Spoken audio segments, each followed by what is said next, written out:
عزت و اعتلائے محمد کہ ہے عرش حق زیر پائے محمد، اجابت کا صحرا عنایت کا جوڑا، اجابت کا صحرا عنایت کا جوڑا، دلہن بن کے نکلی دعائے محمد صلی اللہ علیہ وسلم۔ عزیزان محترم، ابھی میں نے قرآن پاک سے بہت ہی مشہور اور معروف آیت کی ایک حصے کی تلاوت کی ہے۔ اللہ عز و جل کی بارگاہ میں دعا ہے کہ مولا تعالیٰ مجھے حق بولنے اور آپ کو حق سننے کی توفیق عطا فرمائے، ساتھ ہی ساتھ ہم سبوں کو عمل کی سعادت بھی نصیب فرمائے۔ کیونکہ وقت بہت تنگ ہے، آج ہم ایک بابرکت اور پاکیزہ محفل میں جمع ہوئے ہیں۔ یقیناً یہاں کوئی اور دیکھے نہ دیکھے، مگر جن کے سائے میں ہم سانس لے رہے ہیں وہ بزرگ تو ضرور ہمیں دیکھ رہے، میرا عقیدہ ہے۔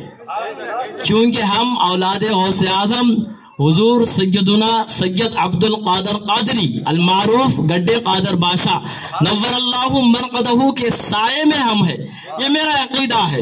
کیونکہ الحمدللہ فقیر کو بھی بزرگوں سے نسبت حاصل ہے، تو انہی کے خانوادے کی ایک شہزادی کا آج نکاح ہونے جا رہا ہے۔ اس پاکیزہ اور مجلس نور میں ہم جمع ہوئے ہیں۔ تو عزیزان محترم، میں اپنی گفتگو کی طرف آنا چاہتا ہوں۔ ہمارا اسلام ایک پاکیزہ ستھرا اور صاف و شفاف مذہب کا نام ہے۔ اسلام ایک ضابطہ حیات ہے، دستور حیات ہے، جہاں پر اسلامی احکامات ہمیں دنیا میں آنے کے لیے ہے، وہیں پر جوڑا بننے کے بعد ایک انسان کو زندگی کیسا گزارنا ہے اس کا بھی ہمیں اسلام راستہ بناتا ہے۔ تو عزیزان محترم، حدیث مبارکہ میں آیا ہے کہ جب بھی ہم پیغام نکاح کسی کی طرف بھیجے یا کسی کی طرف ہم رغبت کرے تو اللہ کے رسول صلی اللہ تعالی علیہ وسلم ارشاد فرماتے ہیں، تنکح المرأة لأربع لحسبها ولمالها ولجمالها ولدينها فاذكر بذات الدين۔ اللہ کے رسول صلی اللہ تعالی علیہ وسلم نے ارشاد فرمایا، جب بھی تم عورتوں سے نکاح کا پیغام بھیجنا چاہتے ہو یا نکاح کی خواہش تم ظاہر کرنا چاہتے ہو تو اولاً تم 4 چیزوں کو دیکھنا پڑے گا۔ ان 4 چیزوں کے ذریعے ہی جو ہے نکاح کا پیغام طے پاتا ہے، نکاح کا رشتہ جو ہے طے پاتا ہے۔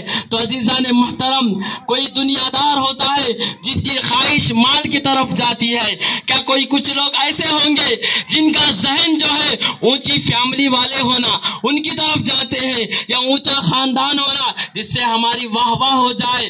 مگر یاد رکھو، کچھ لوگ ایسے ہوتے ہیں جن کا ذہن جو ہے خوبصورتی کی طرف جاتا ہے، یا اسمارٹ جو لڑکی ہوتی ہے ان کی طرف چلے جاتے ہیں۔ مگر یاد رکھو، جن کے گھرانوں میں دینداری ہوتی ہے، جن کے یہاں بزرگوں کی تعلیمات ہوتی ہے، وہ 3 چیزوں کو بعد میں دیکھتے ہیں۔ میرے آقا نے جو فرمایا ہے وَلِدِّينِهَا، اس پر ضرور عمل کرتے ہیں، کیونکہ اللہ کے رسول صلی اللہ علیہ وسلم نے ارشاد فرمایا، جب بھی تمہارے ہاں نکاح کا پیغام آئے یا زوجیت کا پیغام آئے تو ان 3 چیزوں کو تم بعد میں دیکھو۔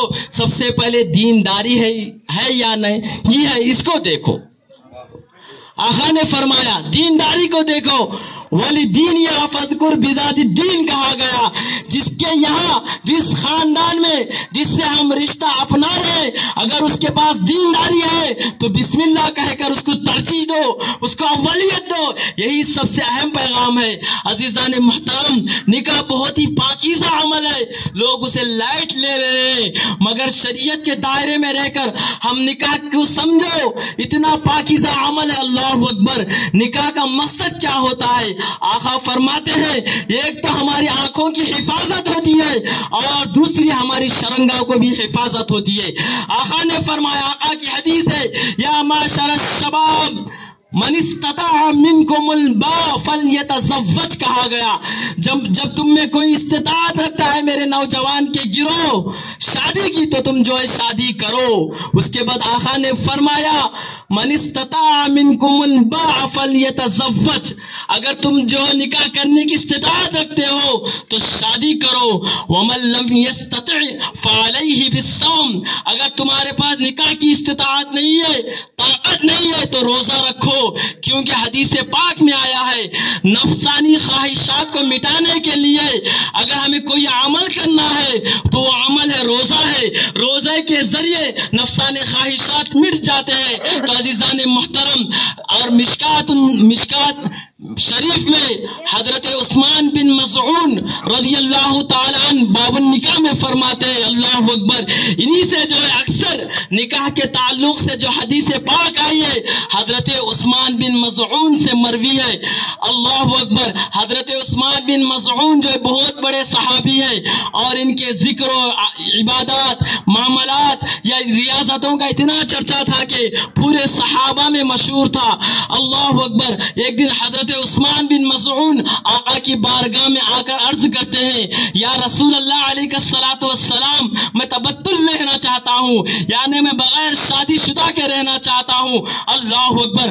آقا نے فرمایا اے عثمان شادی کرو، ہمارے اسلام میں تبتل رہنے کی اجازت نہیں ہے. لا رہبانیت فی الاسلام. وہ یہودی تھے، وہ نصارہ تھے جن کے مذہب میں بغیر شادی شدہ کے رہ سکتے ہیں، مگر میرے مذہب میں ہمارے اسلام میں جو ہے تبتل رہنے کی اجازت نہیں ہے. آقا نے فرما دیا لا رہبانیت فی الاسلام، اسلام میں جو رہبانیت نہیں ہے. عزیزان محترم، اسی طرح جو ہے یہودی خوب مال کی طرف چلے جاتے ہیں. جب بھی نکاح کا پیغام بھیجتے ہیں تو مال کو دیکھتے ہیں، مال کی ہوس آ جاتی ہے. عیسائی کیا کرتے ہیں؟ عیسائیوں کے اندر یہ ہے کہ جب بھی وہ نکاح کا پیغام بھیجتے ہیں تو وہ خوبصورتی کو دیکھتے ہیں. مگر قربان جاؤ میرے آقا پر.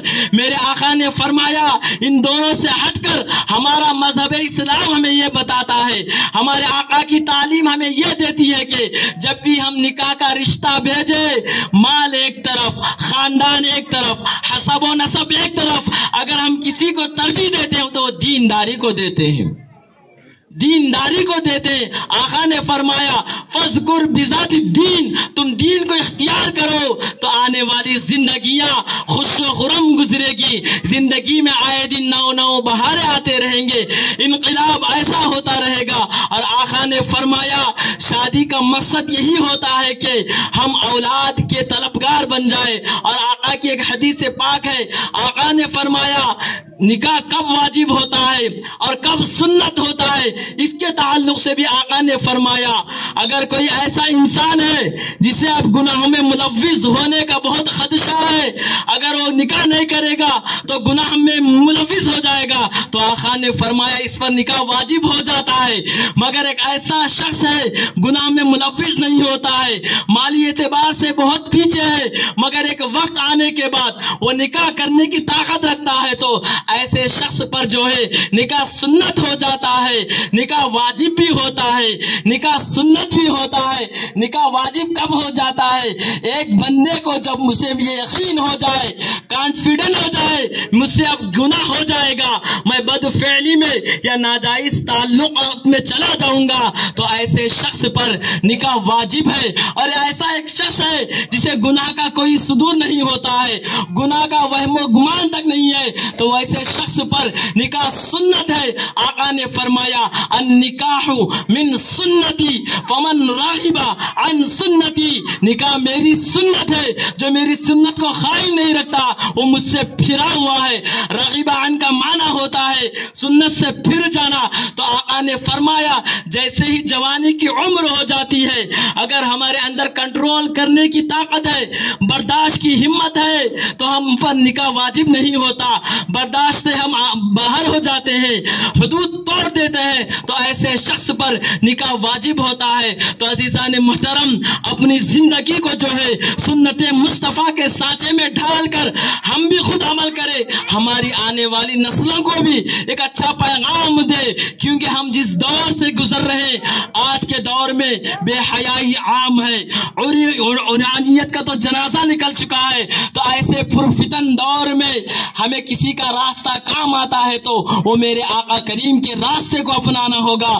یہی راستہ ہمیں گناہوں سے بچا کر نیکیوں کی طرف لے جاتا ہے اور ہدایت کی طرف گامزن کرتا ہے۔ اپنی گفتگو کو مکمل کرنا چاہتا ہوں، اس میں اگر کوئی خامی ہو تو یا اللہ تو اپنے فضل و کرم سے، آقا کریم صلی اللہ علیہ وسلم کے صدقہ طفیل سے، اور خاص کر کل اولیاء کرام کے صدقے میں ہماری گناہوں کی بخشش فرما، اور ہمیں جب تک دنیا میں اہل سنت والجماعت پر قائم و دائم، اور ہماری نسلوں کو بھی اس میں رہنے کی توفیق عطا فرما۔ وآخر دعوانا الحمدللہ رب العالمین۔ السلام علیکم ورحمۃ اللہ۔